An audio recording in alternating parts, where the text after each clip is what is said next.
Hello, guys. I am Shane Davis, 20-year comic book veteran. We're going to talk about getting fans to come back to the property you ran them off of. And this is something that I hate to tell people we're actually dealing with the American comic book industry right now. And it's really not a secret. You just have to kind of look in the right places. So if you go back about, 2010, before 2010, even I would say maybe 2008, 1 or 2006, there were a lot of cool books happening, and a lot of these things have actually became research material for the big movies, right? So we had things like, not actually a long time ago, like Civil War, some crisis events, Blackest Night, Planet Hulk, things like that. And of course, if you follow this channel, we've been talking about the Diamond bankruptcies and probably the domino effect it's going to have on the American comic book industry. As lastly, Image had to lay off, it looks like 4 employees. So what does that look like, trying to get fans to come back once you've ran them off? And this is a good example. Return to Planet Hulk one more time 20 years later. Marvel Hulk is bringing Greg Pak back to do a Planet Hulk one-shot, launches in October. Now, a lot of these things you guys are going to see are going to start being the last quarter of this year, and they're going to be quick cash grabs. They're going to be things that are retro. They have a built-in fan base, people that like that event or like that book, and they're going to try to bring those people in for one quick month. Probably, I would say, October, November, and December, the last quarter of the year, is probably going to be full of either Batman Deadpool crossovers, Green Arrow, another one, Green Arrow Daredevil crossover with Kevin Smith. You're going to start seeing a lot of these things happening, and this might be do or die time, because at the end of the year, Disney's going to have to see how much money Marvel lost this year with Diamond. Now, a lot of people don't understand that. Marvel had left Diamond Distributor, who filed bankruptcy, all of this stuff, but Diamond was still ordering Marvel product through Penguin, and they're defaulting on that. And basically, Penguin's going to say, well, that's your problem, Marvel, not ours. So Marvel Comics, to their corporate owner, the mouse on top, they're going to have a spreadsheet that does not look great. And they're actually trying to put butts in seats this final quarter. Now, between a lot of these one-shots, like, hey guys, remember when you liked comics and Kevin Smith was on Daredevil, and also DC Comics, oh yeah, he was on Green Arrow. What if we had him come back for maybe issue 1 or a 2-shot, and we try to inject some capital, some steroids into artificially inflating readership by bringing back fans? The real question here in all of these things is, why did you quit making these type of books that people wanted? Why are you now on your death rattle of the American comic book industry? And I love comics. I make my own comic, by the way. You guys can back our new campaign, Annatomic, drawn by Anthony Gonzalez Clark, over here on 9 Lives Comics. And you can buy our comics in our shop if you've missed out on Glorious Rex, Starlight Cats, or Extend. And they ship out next day. But Annatomic, we are crowdfunding right now. But back to comics, and I love comics. I know people are going to say I'm just a hater or whatnot. But there was something Paul Levitt said, which at first I thought was genius. I never heard before, but then I think I heard Arnold Schwarzenegger say it. So I think Paul Levitt just lifted it from Arnold. But it's easier to maintain a machine than to rebuild. And you're watching the American comic book industry try to rebuild. Now, they could rebuild by making a really good X-Men run with some new suits, and that pays tribute to the old, what came before, and looks a little different, but you get your basic X-Men that everybody wants on the team, and you get a really good writer in there and a really good artist, and you bring people to the table. You could do that.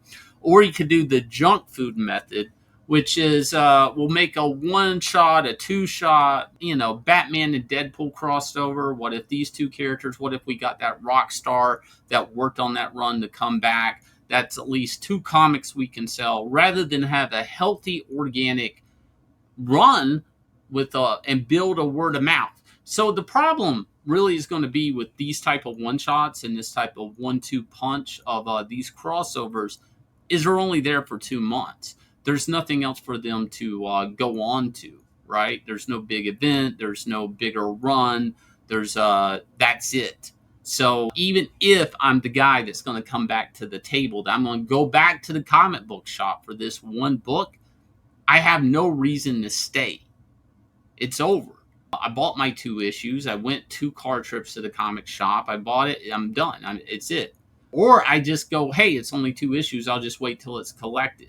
Looking at the tea leaves of this situation, there's a couple of things happening. One, the comic book industry severely needs help. It needs capital from corporate ownerships. It needs to put talented people that demand X page rate that can bring people to the table to bring fans back. Because fans are buying backwards. They're buying omnibus, they're buying Marvel Legend toys that are based off of old runs and stuff like that. They're buying McFarlane statues of Jack Kirby's Thor, or I don't know, Todd McFarlane's Spider-Man, things of the past. It's weird. This stuff is still like making revenue and actually getting representation in comic, or not even comic shops, but big box stores. So there is this fan out there that will dump $40 on a Todd McFarlane Spider-Man, right? Or something of that sort. So, well, why can't you make something of quality that fan will start becoming a reader again? Why is this fan lost in time and the only thing you can do is sell a t-shirt or sell a statue? I mean, that money exists. It's out there. And it's getting spent. I mean, if you guys follow BBTS or any of this stuff, I mean, you see all the toys that Marvel and DC are putting out. And these toys, 90% of them are from historic runs, things people care about. And then I see this, and it's just like, I'm convinced the people that are in charge at Marvel and DC today, it's a rudderless boat. Like, there's nobody with any type of drive or ambition to actually make comics that people do and should care about in the future. The craft of storytelling is probably absolutely at its lowest point now at the big two, I do believe.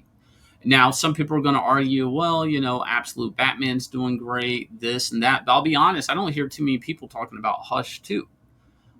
Again, maybe Jim Lee being back on Batman wasn't the smartest thing. Maybe people feel like they've been there and seen that. Maybe if Jim had went to X-Men, it would have been the healthiest thing for the American comic book industry. And maybe that's where we're at. Maybe creators need to do what's the healthiest thing for the American comic book industry, not what's the healthiest thing for themselves. But that doesn't mean that these companies, these mega corporations, cannot give people a decent wage. I saw hints and rumors that people like Oliver Coipel and Jimmy Chung were coming back to work on the Batman project.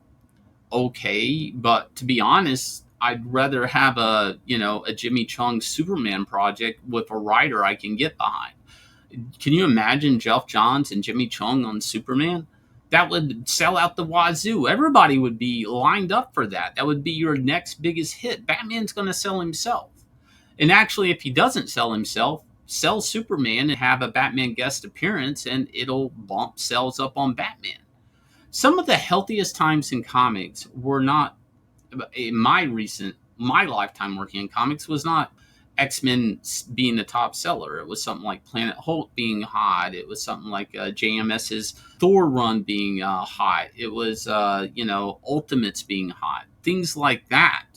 Green Lantern being a hot property at DC was healthy for all of DC. Things like Blackest Night was the right creative teams on books is what matters, not exactly it's Batman, not exactly it's Spider-Man. And that, if you can make a B-list character a superstar character, it helps the whole entire line. It actually motivates people to try harder, to do better.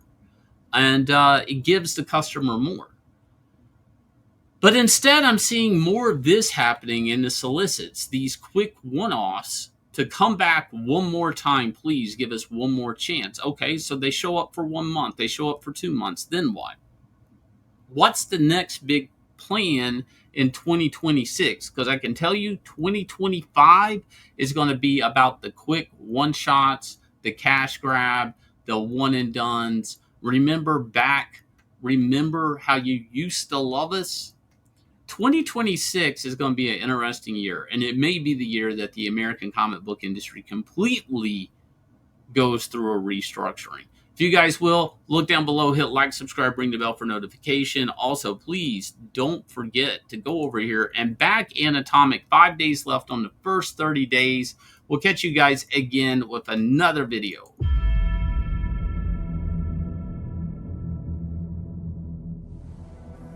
If fighting was a god, I would worship him. I would bow to him. I would pray for victory.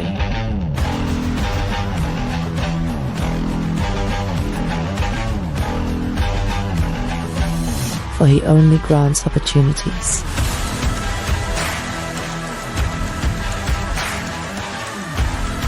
But behind every god lurks a devil. And the devil wants me to take a dive. My name is Annatomic.